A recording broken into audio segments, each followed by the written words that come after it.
So today I'm just going to be sharing with you my Michael Harding paints, which I have in my palette here. They are all tubes that I've squeezed into this this palette, and I'm going to be using this caddy paper, which is A4 size and it's 320 GSM, just to share with you all of the colours that I have. And I'm just going to grab some water now. Let's see, the brush that I'm going to use is a Van Gogh size 8. Let me just see if I could get that. There we go. Van Gogh size 8. And so I'm going to start by swatching out my Quin Bronze. So this is Quin Bronze, which I absolutely love. It can go quite dark, but then if we just add more water, you can see how that goes into the most gorgeous sunny yellow colour. And I'm just going to label that one up as quinacridone gold, quinacridone bronze. I can never be bothered to write quinacridone, I just write Quin, and let's just label this up as Michael Harding tubes. There we go. So our next colour is called Cobalt Teal. So let's just grab some Cobalt Teal. These colours just excite me because they're just beautiful. There. Cobalt Teal.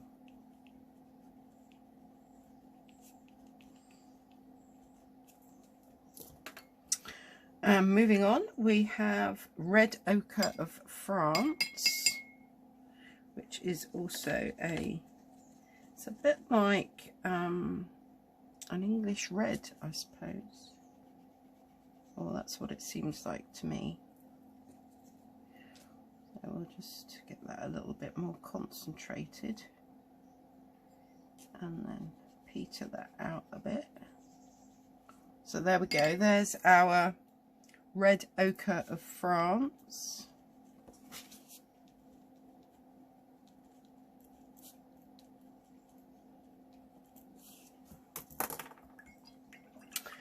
Our next Michael Harding colour is Cobalt Blue Deep.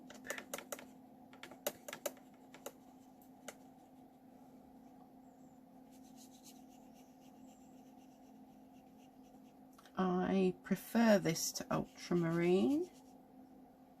I think it granulates really nicely. Cobalt Blue Deep.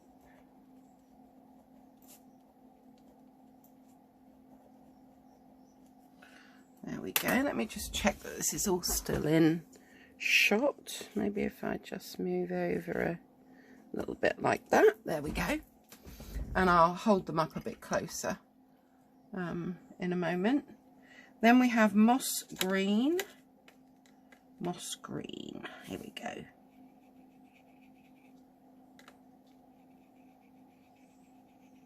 Oh, I do like a moss green. There. I like really quite natural looking green colours rather than really bright. But you can see how this moss green used with plenty of water can actually be quite yellowy and bright. Then we have olive green.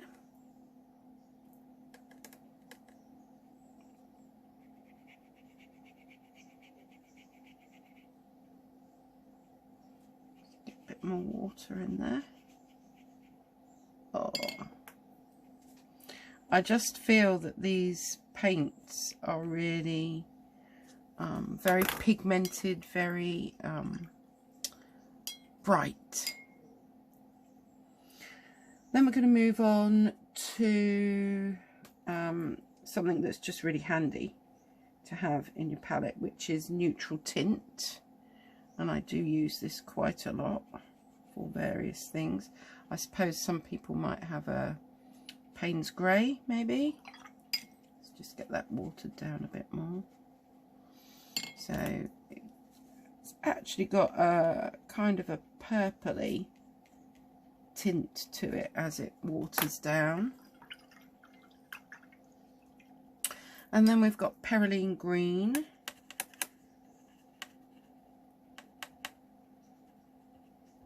which is a really nice deep dark green when you want some of your greenery to be in shadow.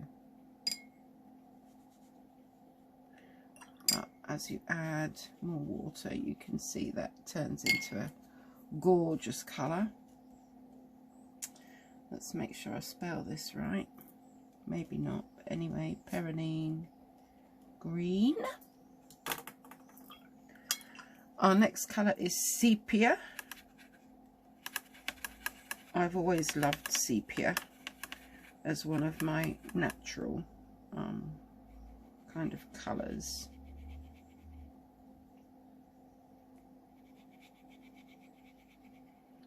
Okay, there's our, it's got quite a lot of water on it, I'll have to be careful. Sepia. Followed by Earth of Cyprus. So we're moving on to some of the more earthy browny colour. Look how rich that colour is there. Earth of Cyprus.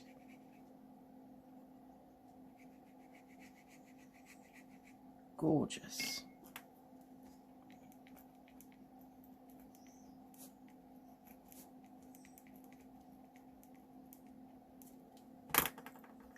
Followed by, now I'm not sure if I pronounced this correctly, Ochre Icles Lemon. Anyway, it's a lemon ochre-ish colour.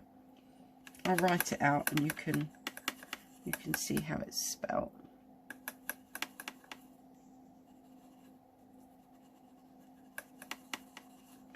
This is the kind of yellow that I have on my palettes. I don't really like the really bright yellows very much, but that's just me. And that goes quite muted. So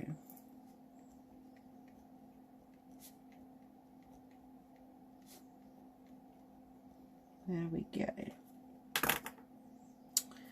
I also have, what's this one? Belladonna. This is the most gorgeous. It's, I quite like dioxazine purple sometimes, but this has kind of taken its place. Belladonna.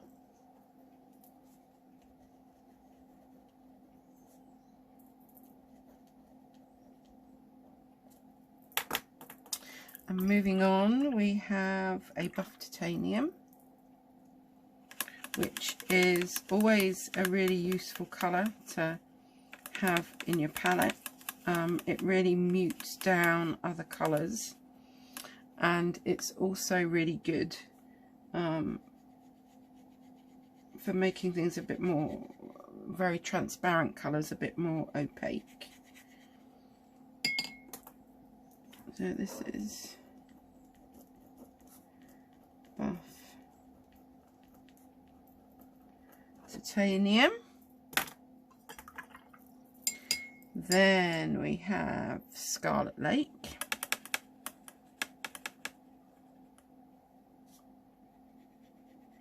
Whoa. If you're going to have a red, then you need a pop of red. And that's why I really love this. See if we can get that to... There we go, Scarlet Lake.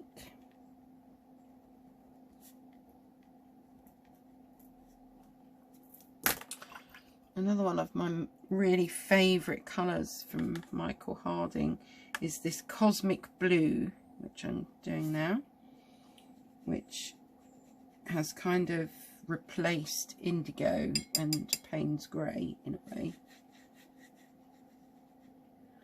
There. Cosmic Blue.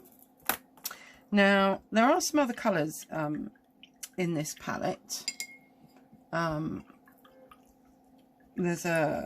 always keep some white, so I've got that in 2 places here. And this is, whose is this? Winsor & Newton's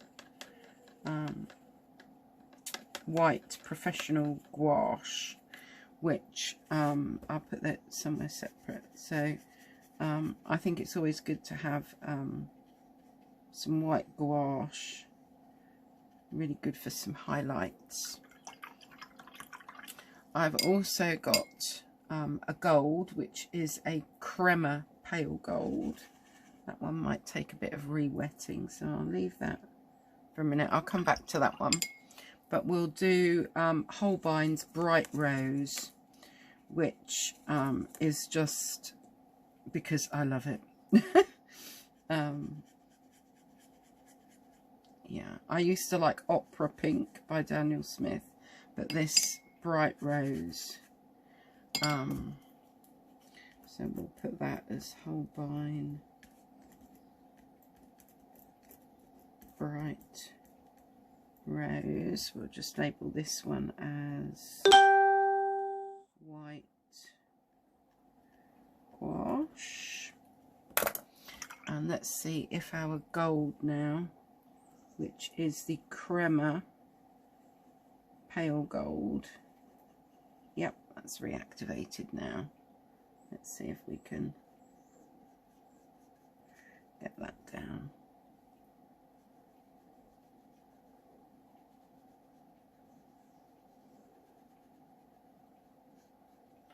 There. So that is crema pale gold. And this at the moment, let me just see if that's still all in. Yep. This at the moment is the palette that I'm working with. I think I would really like to get some more Michael Harding paints. But let me just see if I can bring this up. There we go. And move it across for you to see some of those beautiful colours. And then moving down to our next line, we have our moss green, olive green, neutral tint, peroline green. Look how dark that peroline green goes. I think this is a gorgeous sepia. You can see that it's still not quite dry. And this earth of Cyprus, so versatile, really dark to like a burnt sienna almost. And then this, I'm just going to call it lemon ochre, belladonna. Contrast between sort of full pigment and watered down is great. We've got our buff titanium, super for doing buildings. Oh, where have I gone? Scarlet Lake, Cosmic Blue, and then we can just see there's our white gouache, the Holbein Bright Rose, and the crema pale gold. So those at the moment are my most favourite colours. This is the palette that I'm just using all the while. I've even made a smaller travel palette to use. I'm just going to put that to one side. And I'm just going to now use some of those paints. I've made a start on this. So you can see this is going to be a pen and wash. and I did the background first and let all of that dry. I've just started putting a person in, and I'm just going to quickly finish this off, just so that you can see me using some of these wonderful colours. So let's see, let's go for our Perylene Green, I think, and we'll pop someone a little bit shorter maybe, and maybe this one's wearing a dress. I'm going to need a slightly smaller brush. There we go. And to get some legs in.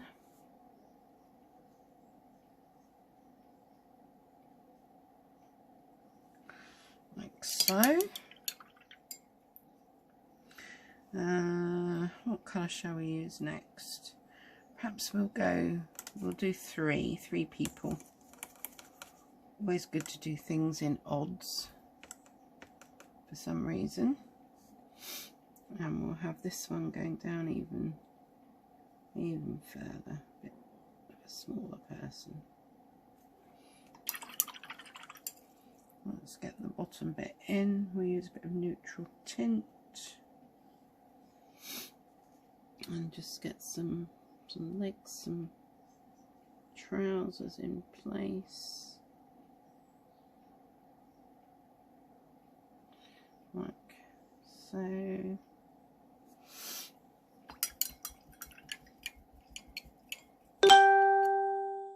Ooh, it's my phone, sorry folks.